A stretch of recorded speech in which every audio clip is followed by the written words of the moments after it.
Do you hate ads? I hate ads. You know what I love? Patreon.com/inkdependence, where patrons get access to a patron-only Discord, ad-free videos, and the joy of knowing they help support this channel. Hello folks, welcome to Inkdependence. I'm Mike, and today I've got a thing to show you that is at once like very special and cool, but also not exactly something that is easy to find. So let's just talk about this thing here. This is one of the Sailor Princess Raden sets, and you aren't going to find these too easily in the US, it turns out. I was not able to find a US-based vendor that sold them new. We picked this up at a pen show. I believe it was Philly, where we picked this one up from a vendor, and it is at least secondhand, although it was, unused, uninked, all that jazz, just kind of mixed around. So I'll show you what I mean. In this box, you have a pen, a converter, which is now in the pen because I inked it so I can show you how it writes, and also a special bottle of ink. However, this one is not, this isn't actually what was supposed to be in here. So this is supposed to be the Princess Raden, Princess Uguisu, with a 14K medium fine. That is not what this particular one is. And it's also a little bit bent up, but you know what? It's, the price was awesome, and I don't really care about the box all that much. Honestly, we're not really collectors in that way, but this was the most beautiful of the pens. So it comes with a pen, and then it comes with some kind of ink that is sort of themed around it. This one, is one of the Sailor Shikiori inks, and I had to look it up because I couldn't. There's no English on here, but this is the Subarakashi Princess's Headdress, which is a very nice ink. It appears right there, a super dark, like swampy green, which is, if you follow this channel, and hey, you should. If you're not subscribed, go ahead and hit that subscribe button. Like this video, do the YouTube stuff. But hey, if you follow this video, you know I love a swampy green, and that looks like what this might be. And I've never seen it anywhere else, so that's kind of interesting. I don't know if they made these inks specifically for these sets or what the deal is. Information on this is honestly kind of hard to find. So, it comes with that. But the pen is kind of the showpiece here. And this ink was not supposed to come with this pen. It was supposed to be like a light blue, probably to match the barrel here. So let's put this stuff away and take a look at this beautiful pen. All right, so this pen is one of the Pro Gear Slim style, which is the smallest of the Pro Gears that Sailor makes. They make 3 different sizes. We'll take a look at those here in just a little bit. But what's special about this one is all the Raden. So Raden are these very shiny bits here, and if you're not familiar, these are small carved pieces of mother of pearl, and they can have various different colors and sort of shifts to them. They can be blue, they can be sort of tan, they can be kind of color shifting pink and gold. This one actually, to my eye, at the angle that I'm looking at, has much more like fluorescent pink in it, which is very interesting. And there are like little bits in here for the bubbles and all that jazz. So those are Raden accents on here. These also have what is called the Yubi Maki-e technique, which is when the Maki-e, which is this very fine painting stuff here, is printed onto the pen. In most cases, it's sort of screen printed, I read, and then it is hand finished. So it is finished over with silver or gold or white Maki-e paint, and that is usually done by hand. So you have sort of a screen printing thing that goes thump, and then you have somebody that goes through and paints them. So they aren't 100% freehand Maki-e art, but they also are like not just a screen printed thing. They're somewhere in between, and so the price points are usually kind of in between as well, which is nice for those of us who would like a really pretty pen, but also can't pay the fine work of art costs of like extensive Maki-e work, which is done by artisans who have done this for ages and like passed down, technique through generations and those sorts of things, which is worthy of the cost, but also kind of unattainable for a lot of folks, including, kind of me, right? So this is really pretty. We have this seashell here, and this one is the Sailor as I said, Princess Koto Special Edition. Princess Koto is this is a story, I gather, about a beautiful princess who was washed ashore after a battle and was saved by seaside villagers. And then to sort of thank them, she played a koto harp, and she did it so beautifully and such. But then she fell ill and passed away. But the sand on the beach magically became musical, and so this is about a story, which is a really pretty kind of fairy tale sort of story, or folktale, more of a folktale sort of story, I suppose. And so we have the waves down here with the Seigaiha pattern with these little Raden and Maki-e bubbles. We have this beautiful shell up here with the mother of pearl. some more bubbly undersea action. The finial here is the typical sailor finial that you'll find on most of these pens. And then opening it up here, you'll find the Sailor Pro Gear Slim nib, which is a 14K gold nib. This one here is like a white gold situation because it is silver colored there. You can see there's a little bit of pink on there. That's when I filled the pen. That is not something that comes with it. But yeah, beautiful nib. These are always very nice. This one is a fine.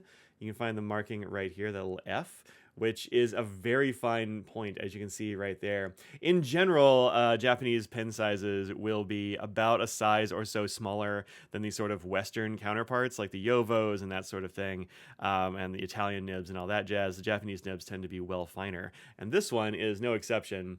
The Sailor ones really take that seriously. So a fine is an extra fine, and an extra fine is excruciatingly fine sometimes.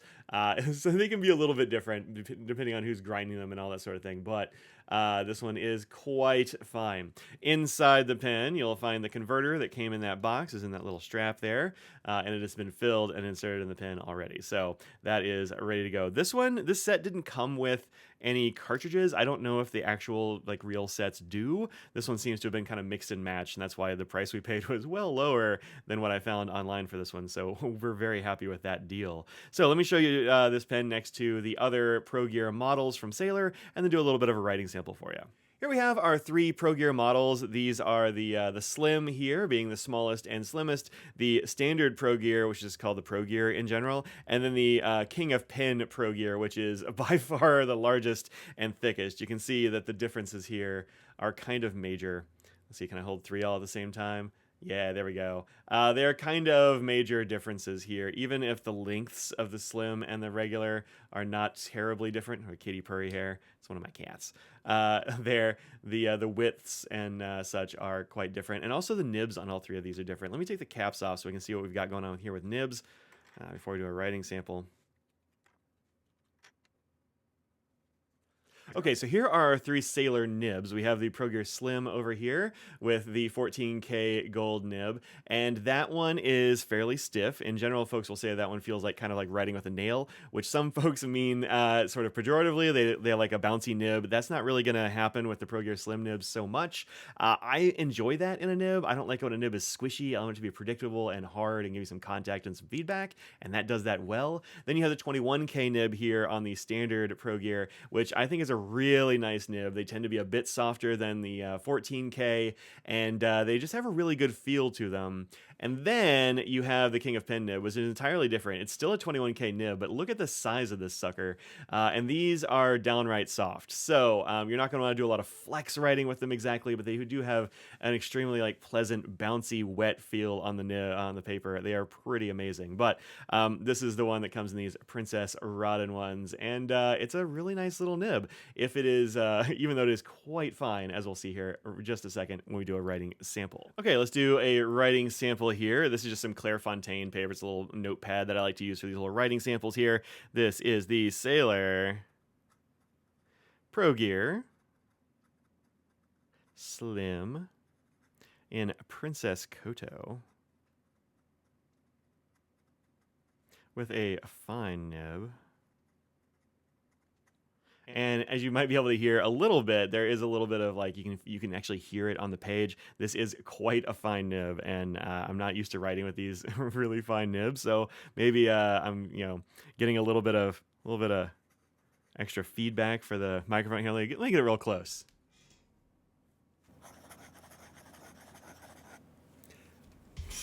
One of the things I find with these Sailor nibs, especially the very fine ones in the 14K, is that there's not a huge amount of tipping on there. You can see, maybe, can I actually get close enough to show you the tipping on this one? I'm not sure if I can. Yeah, it's so small. Let me grab the medium. Maybe I'll be able to show you better on that one. But they have a characteristic shape to them that's a little bit like a hawkbill situation.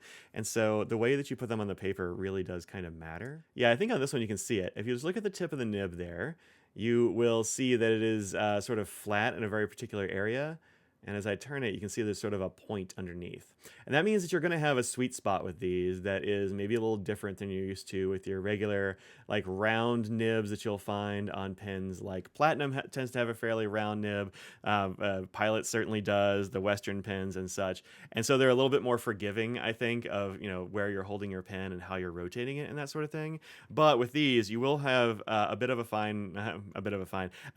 a sweet spot where you'll want to have the pen. And if you have rotated off of that sweet spot, you will feel that it has sort of a toothy character to it. It'll give you a scratchy sound that we were hearing earlier. It's not unpleasant. It's a little bit like writing with a very sharp pencil in some senses, even on a smooth paper. So with these fine nibs, you're going to be able to write on some dodgy paper, perhaps, depending upon what sort of ink you have in it and all that jazz. But they are a nice nib a lot of times to use, especially if you have a light hand. I tend to have a pretty light hand, and that's why sometimes when I do demos with like ballpoint pens, they skip for me because I don't press down. I just let the weight of the pen do the writing. So yeah, this is a really nice pen, and it is extremely pretty. However, we got to talk about costs, and we haven't talked about the price of this pen yet. So the set that we purchased, we got at what turns out to be a quite hefty discount, which is great, but I wasn't sure what these were going to go for. So I was able to find, you can find at lots of vendors in the US that sell Sailor pens, that they will sell the pen alone for $312 US. That's the going out the door price here for these pens, for just the pen. For the sets, I was able to find some on a Singaporean site that I trust and like to look at called Pens in Asia. You can go ahead and check them out online if you like, where it is sold for 597 Singaporean dollars, and that's in the set with the ink and the converter and all that jazz. It also comes with a few other things that weren't included in our set because I don't know, they weren't there. Somebody else had kept them, but they'd fallen out or who knows what over time. But that's 597 Singaporean dollars is $445 US, which is a pretty steep increase when they really just include an ink. It's like $130 just for the ink and the box. I don't know, man. I would just get the pen if I was you. But this is a gorgeous pen, and Maki-e and Raden are significant expenses because, I mean, this is extra hand artwork that's being done on here, curing time. There's got to be coats of protectant over these sorts of things. You can actually still feel the edge of the Raden, and maybe you can even see, you can see that a little bit, but this is, I'm sure, coated over with some stuff. It's just that you can feel it because it's a piece of shell that is adhered to this acrylic. When you're getting something like this, especially if you're buying it new, you're buying sort of an art piece. You're buying something that's a showpiece that somebody or some people have put a fair amount of time into. So the cost is higher, but I don't think it's entirely unwarranted as long as what you're looking for is the art in addition to a very nice Japanese fountain pen. So there you go. That's the Sailor Princess Raden Pro Gear Slim here, and I think it's really pretty. There are 4 different styles of this Princess series, and we thought this one was the most beautiful. We love the Seigaiha down here at the bottom. I really like the little bubbles and stuff. The shell is nice. It's just kind of a really pretty piece. So thanks very much for watching. Let me know if you have any questions below, and I'll attempt to answer them, but I am by no means like a Raden expert. I do have a lot of Sailors, so if you have Sailor questions, I can probably help you out with that. But otherwise, check out some of my other videos, and we'll see you again soon. Until then, peace out, y'all.